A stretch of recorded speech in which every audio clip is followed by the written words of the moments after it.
नमस्कार, मैं अशोक कुमार पांडे और स्वागत है आपका द क्रेडिबल न्यूज पर। कल एशिया कप फाइनल हुआ और भारत ने पाकिस्तान को हराकर यह मैच जीत लिया।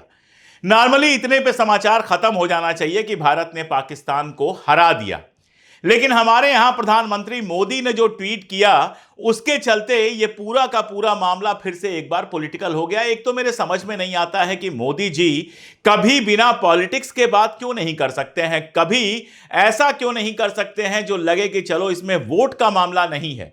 हर जगह वोट खींचने का मामला, हर जगह पॉलिटिक्स करने का मामला एक प्रधानमंत्री को शोभा नहीं देता है। भारत ने पाकिस्तान को हरा दिया। भारत का कोई भी ऐसा व्यक्ति नहीं होगा जो इस पर खुश नहीं होगा। भारत ने एशिया कप जीता, सबको अच्छा लगा, लेकिन मोदी जी क्या कह रहे हैं? मोदी जी का कहना है कि ऑपरेशन सिंदूर मैदान पर भी जारी है, नतीजा वही है भारत की जीत। यह ऑपरेशन सिंदूर में मरने वाले शहीदों का अगर मजाक नहीं है, अपमान नहीं है, तो और क्या है? क्रिकेट जीतने और हारने से ऑपरेशन सिंदूर और भारत और पाकिस्तान के बीच में युद्ध की तुलना कैसे की जा सकती है? साल में 25 मैच होते हैं, कभी भारत जीतता है, कभी हारता है। क्या भारत जितनी बार मैच हारता है उतनी बार हम युद्ध हार जाते हैं? और एक सवाल का जवाब दीजिए। ऑपरेशन सिंदूर इसलिए हुआ था क्योंकि पहले पहलगाम में हमारे लोग मारे गए और उसके बाद आपने पाकिस्तान के ऊपर हमला किया, और वो भी जो लड़ाई चली उसमें भी हमारे कुछ लोग मारे गए, उनके भी कुछ लोग मारे गए, उनका भी नुकसान हुआ, हमारा भी नुकसान हुआ। वो लगातार दावा करते हैं कि इतने हेलीकॉप्टर गिरा दिए, इतने जहाज गिरा दिए। हमारे यहां से हां ना कुछ नहीं कहा जाता है। हमारे यहां से कहा जाता है कि हमने उनका जबरदस्त नुकसान पहुंचाया, और हम मानते हैं कि आपने उनका जबरदस्त नुकसान पहुंचाया। हम यह भी मानते हैं कि भारतीय सेना बिल्कुल जीतने वाली थी, जीत की कगार पर थी, जिस समय आपने युद्धबंदी कर दी, जिस समय आपने सीज फायर कर लिया, और आज तक इस बात का जवाब नहीं दिया कि अगर भारत की आर्मी जीत रही थी तो आपने सीज फायर क्यों किया। सवाल का जवाब यह दीजिए कि भारत के क्रिकेट मैच जीतने से क्या हमारे जो 22 लोग 24 लोग मरे थे, हमारे जो सैनिक मरे थे, पुंछ और तमाम सारी जगहों पर जो हमारा नुकसान हुआ था, घर टूटे थे, क्या वो सब पूरे हो जाएंगे? क्या क्रिकेट युद्ध है? क्या क्रिकेट से आपको पॉलिटिक्स करनी है? और क्रिकेट में पॉलिटिक्स तो वैसे भी हो ही रही है। एक वो पाकिस्तानी खिलाड़ी बदतमीज जो बाउंड्री पे खड़े होकर हमारी सेना के जहाज गिरने का एक्शन कर रहा था, कल वो आउट हुआ तो बुमराह ने उसका जवाब दिया, और उसके बाद शुरू हुआ, जीत के बाद शुरू हुआ असली तमाशा। हमारी टीम ने कहा था कि हम हाथ नहीं मिलाएंगे पाकिस्तान के खिलाड़ियों से, वहां तक तो ठीक था, लेकिन उसके बाद मामला यह बना कि मोहसिन नकवी जो पीसीबी के चेयरमैन हैं और एसीसी यानी एशियन क्रिकेट काउंसिल के अध्यक्ष हैं, उनके हाथ से इनाम नहीं लेंगे। वैसे तो आदमी अगर बदतमीज ना हो तो उसको खुद शर्म होनी चाहिए कि जब कोई मेरे हाथ से इनाम लेने को तैयार नहीं है तो मैं जबरदस्ती इनाम क्यों दूंगा। हट जाता चुपचाप। वहां पर दुबई स्पोर्ट सिटी के खालिद अल जरूनी मौजूद थे, उनके हाथ से इनाम दिलवाया जा सकता था, किसी और के हाथ से इनाम दिलवाया जा सकता था, लेकिन मोहसिन नकवी जो एक बदतमीज टाइप का आदमी है, यह बात मैं एकदम पूरी जिम्मेदारी के साथ कह रहा हूं, जो लगातार जहरीले बयान भी देता रहता है, वो मंच पर टिका रहा, खड़ा रहा मंच पे कि नहीं मैं ही इनाम दूंगा। वो जानता था कि भारतीय खिलाड़ी मुझसे इनाम नहीं लेंगे, और इसीलिए जब भारतीय खिलाड़ियों ने उससे इनाम नहीं लिया तो वो इनाम ट्रॉफी वाफी लेके चला गया। रख लो ट्रॉफी, मड़वा के अपने घर पे लगा देना और कहना कि मैंने एशिया कप जीता था। ये तो रिकॉर्ड में दर्ज ही हो गया कि भारत ने एशिया कप जीता था। लेकिन यहां मैं आपको एक दूसरी बात बता रहा हूं। वीडियोज हैं, तस्वीरें हैं मैच शुरू होने से पहले की, टूर्नामेंट की शुरुआत की, जिसमें मोहसिन नकवी के साथ भारतीय खिलाड़ी हाथ मिलाते हुए नजर आ रहे हैं। टेबल पे सब लोग साथ में बैठे हुए हैं, किसी होटल का सीन होगा जहां टेबल पे सब लोग बैठे हुए हैं, हाथ मिलाने का फोटो है, वीडियो है, सब कुछ है। लेकिन मैच के अंत में उन्होंने हाथ नहीं मिलाया। जाहिर तौर पर भारत सरकार की ओर से प्रेशर पड़ा होगा कि कम से कम हाथ मत मिलाओ, क्योंकि माल कमाने के लिए जो अमित शाह का बेटा आईसीसी का चेयरमैन है, उसकी अध्यक्षता में मैच खेलना तो हमने स्वीकार कर ही लिया है। अगर हाथ नहीं मिलाना था, अगर यह सब नहीं करना था तो मैच ही नहीं खेलते, क्या चला जाता? नहीं खेलते मैच, नहीं जाती इंडिया की टीम। आप गए, आपने मैच खेला, बीसीसीआई ने भी जबरदस्त पैसा कमाया और पाकिस्तान की टीम ने भी जबरदस्त पैसा कमाया। फाइनल तक तो पहुंची ही, तो पाकिस्तान की टीम ने भी जबरदस्त पैसा कमाया। और आप देखिए, पाकिस्तान क्रिकेट टीम का कैप्टन कहता है कि जो लोग मारे गए थे ऑपरेशन सिंदूर में, उनको यह सारा का सारा पैसा हम उठाकर दे देंगे। यानी क्रिकेट खेलकर जो पैसा आपने कमवाया, वो पैसा उन लोगों के पास पहुंचेगा जो पाकिस्तान में मारे गए। इनमें आतंकवादी भी होंगे जिनको मारने का आप दावा कर रहे हैं, और पाकिस्तान के सैनिक भी होंगे।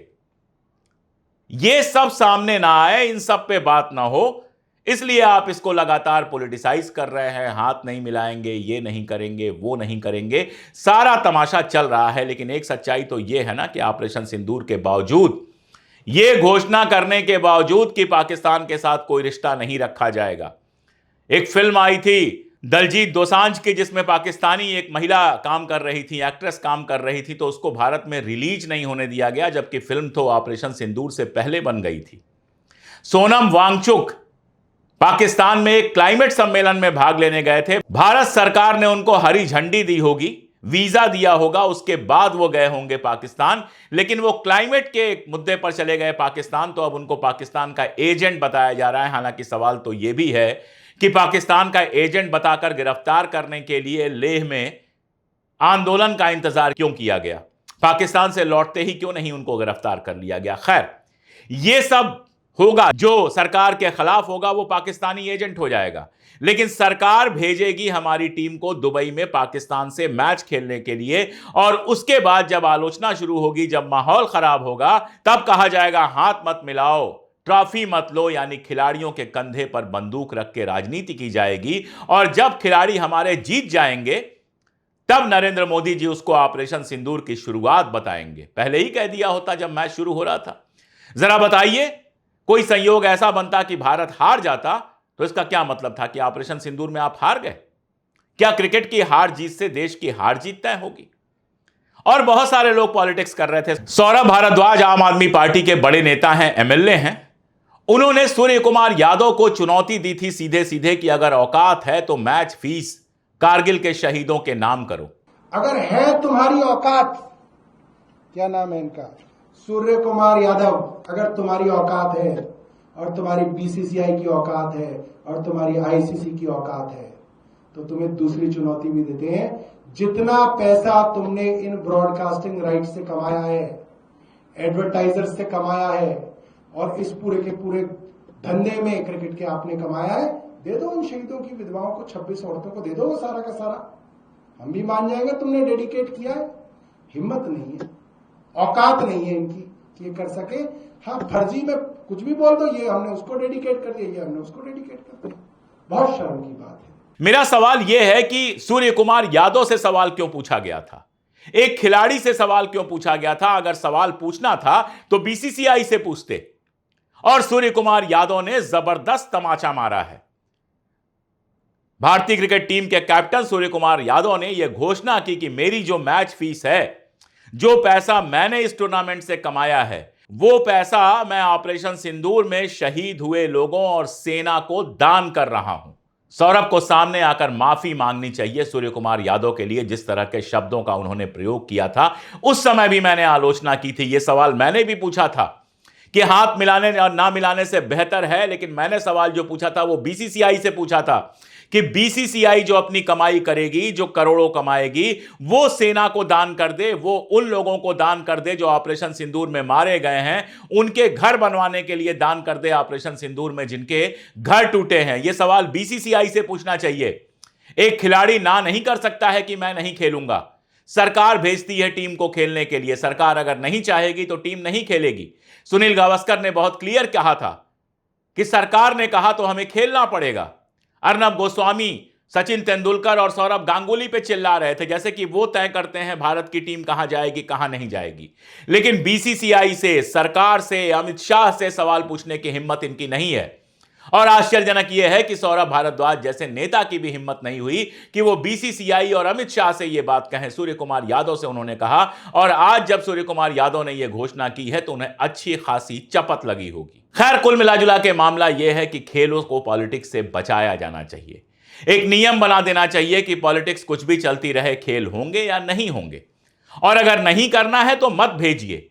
भेजने के बाद ट्रॉफी नहीं लेना, हाथ नहीं मिलाना, इन सब का कोई खास मतलब नहीं रह जाता है। क्रिकेट खेला जाता है पैसे के लिए, सब जानते हैं, और पैसे के लिए खेले जाने वाले खेल की तुलना उस युद्ध से करना जिसमें लोग शहीद होते हैं।